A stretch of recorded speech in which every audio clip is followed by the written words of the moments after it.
Assalamualaikum warahmatullahi wabarakatuh.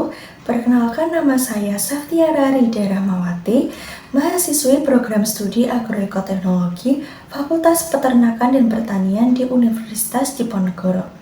Pada video kali ini, saya ingin menyampaikan mengenai pandangan saya pada salah satu permasalahan yang sering ditemui di kehidupan sehari-hari, tetapi seringkali tidak kita sadari, yaitu penggunaan bahasa Indonesia di tengah gempuran bahasa asing dan bahasa gaul. Tema ini saya angkat karena dalam kehidupan sehari-hari, kita hampir tidak lepas dari aktivitas berkomunikasi, baik secara langsung melalui percakapan tatap muka, maupun secara tidak langsung melalui berbagai platform media sosial. Komunikasi telah menjadi bagian yang tidak dapat lepas dari kehidupan manusia. Terlebih di era digital seperti saat ini, pesan dapat disampaikan dengan mudah dan cepat tanpa batas ruang dan waktu. Namun, tanpa kita sadari, cara kita berbahasa mulai mengalami banyak perubahan. Bahasa menjadi alat komunikasi utama bagi manusia dalam menyampaikan informasi.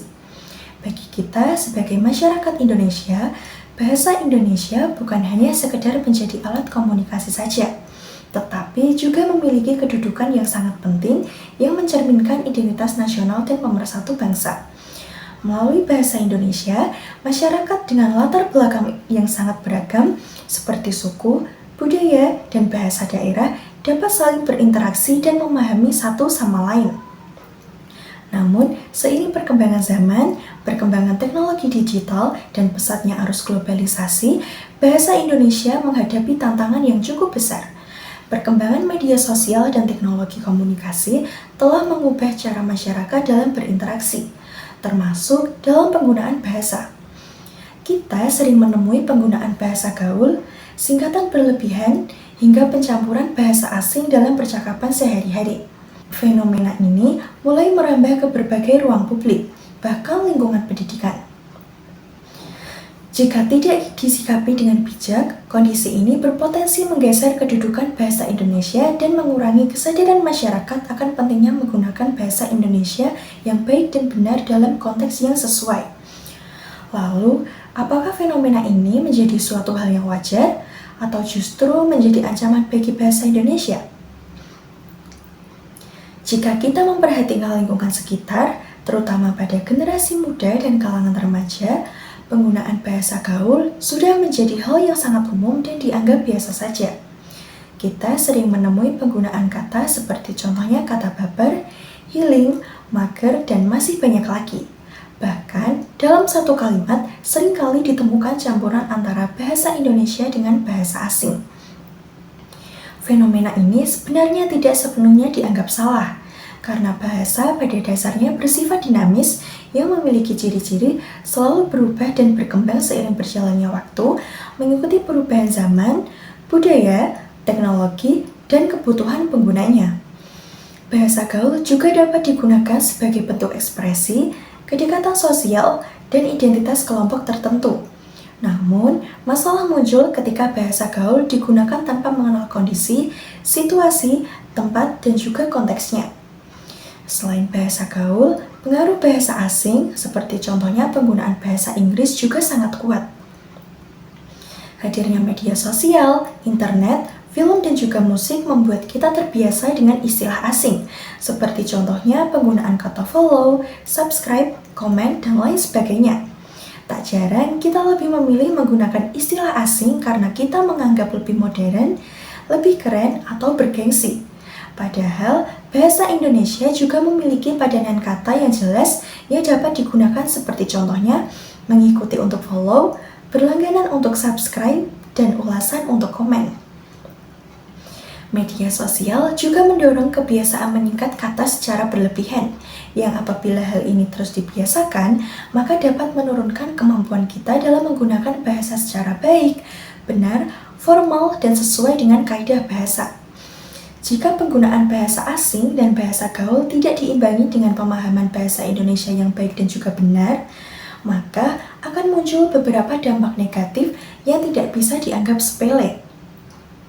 Seperti yang pertama, menurunnya kemampuan berbahasa baku, terutama penggunaannya dalam konteks resmi, seperti konteks akademik maupun profesional. Kebiasaan menggunakan bahasa tidak baku dalam kehidupan sehari-hari membuat seseorang kesulitan menyusun kalimat yang sesuai dengan kaidah bahasa Indonesia seperti saat menulis tugas, laporan, surat resmi, dan lain sebagainya. Yang kedua, menyebabkan kesalahpahaman dalam berkomunikasi.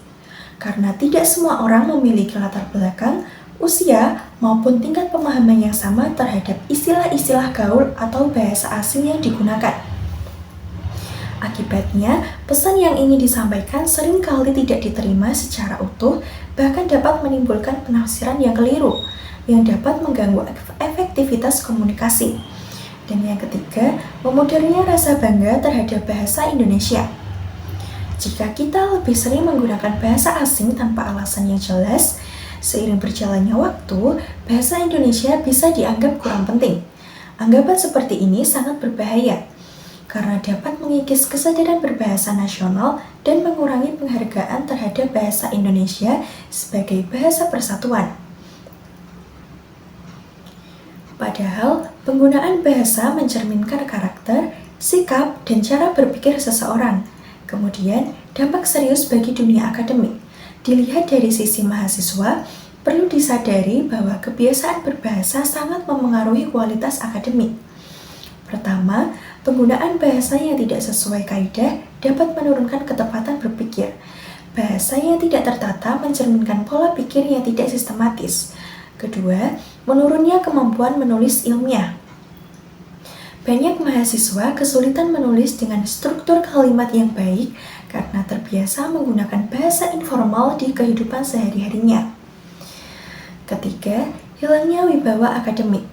Mahasiswa sebagai kaum intelektual seharusnya menjadi contoh dalam penggunaan bahasa Indonesia yang baik dan benar. Lalu, apakah kita harus menolak bahasa asing dan bahasa gaul sepenuhnya? Menurut pandangan saya, sikap tersebut bukan menjadi solusi yang tepat. Bahasa asing dan bahasa gaul pada dasarnya merupakan bagian dari dinamika perkembangan bahasa yang tidak dapat dihindari. Terutama di zaman sekarang ini dengan laju globalisasi dan laju teknologi yang sangat pesat. Oleh karena itu, bahasa asing dan bahasa gaul boleh digunakan selama kita tahu kapan dan di mana penggunaannya secara tepat, dengan tetap menjaga keseimbangan dan kesadaran berbahasa. Misalnya menggunakan bahasa baku pada situasi formal seperti dalam pendidikan, kegiatan akademik, lingkungan pekerjaan, atau situasi formal lainnya. Kemudian, menggunakan bahasa gaul dalam situasi non-formal, misalnya untuk berkomunikasi santai dengan teman sebaya sebagai bentuk kedekatan sosial dan ekspresi diri, serta menggunakan bahasa asing ketika memang kita membutuhkannya, seperti dalam konteks komunikasi internasional. Dengan demikian, penggunaan bahasa tidak dilakukan semata-mata karena mengikuti tren, melainkan berdasarkan kebutuhan dan sesuai dengan konteksnya. Sebagai kalangan remaja sekaligus generasi muda, kita memiliki peran besar dalam menjaga bahasa Indonesia. Beberapa hal sederhana yang dapat kita lakukan yaitu dengan membiasakan menggunakan bahasa Indonesia yang baik dan juga benar dalam situasi formal, menjadikan bahasa Indonesia sebagai bahasa yang membanggakan, bukan bahasa yang ketinggalan zaman, tetap kreatif tanpa mengabaikan kaidah bahasa, serta menggunakan bahasa Indonesia yang baik dan benar dalam bermedia sosial. Dengan menerapkan langkah-langkah ini, kita tetap bisa mengikuti perkembangan zaman tanpa menghilangkan jati diri bangsa Indonesia. Perlu ditegaskan bahwa bahasa Indonesia di era globalisasi dan di tengah gemburan bahasa asing dan bahasa gaul tidak sedang kalah, tetapi sedang diuji.